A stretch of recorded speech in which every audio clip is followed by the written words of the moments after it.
ہندوستان نے پاکستان پر یلغار کی ہے، ہماری شہر کشمیر کو پہلے ہی اس نے قبضے میں لیا ہوا ہے، ہندوستان کے اندر مسلمانوں کے اوپر مظالم ڈھا رہا ہے، بنگلہ دیش کے اندر اپنی من پسند حکومت کے ذریعے سے ایک طویل عرصے تک اسلامی تحریک کے قائدین کو، علماء کو پھانسیاں دی جاتی رہی ہیں، اور پورے خطے کے ممالک کے اندر مداخلت کر کے، پاکستان میں مداخلت کر کے دہشت گردی کی کارروائیاں کرنا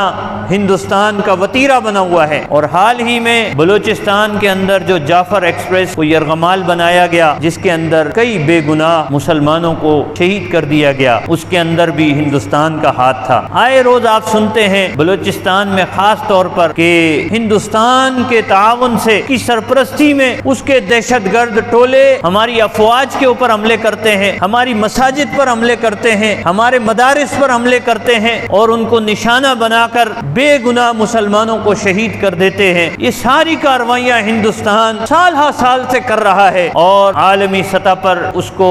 امریکہ، برطانیہ اور اسرائیل کی سپورٹ حاصل ہوتی ہے۔ تو پاکستان نے کبھی بھی کوئی ایسا رویہ اختیار نہیں کیا کہ جس کے نتیجے میں ہندوستان پر کوئی از خود کوئی جارحیت کی ہو، لیکن ہندوستان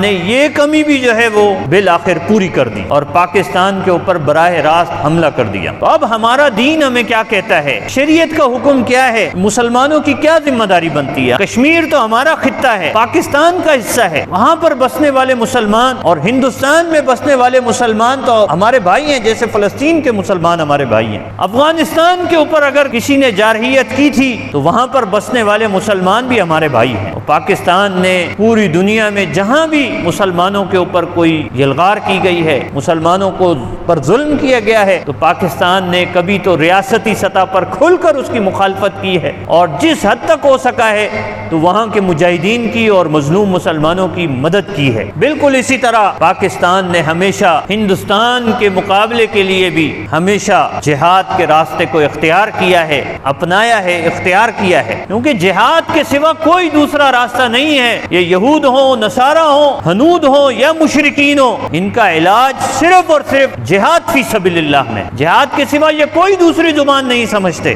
لہذا اب تو کھلا موقع آ چکا ہے کہ ہماری افواج اب بالکل ان کے مقابلے کے اندر آ چکی ہیں۔ ہندوستان نے جو یلغار کی ہے، جو حملہ کیا ہے، کھلا حملہ کیا ہے، اب ہماری افواج کے پاس بھی یہ حق موجود ہے کہ وہ بھی کھل کر ہندوستان کے اوپر حملہ کر سکتے ہیں۔ اور میں تو یہ کہتا ہوں کہ یہ مواقع بار بار نہیں ملتے،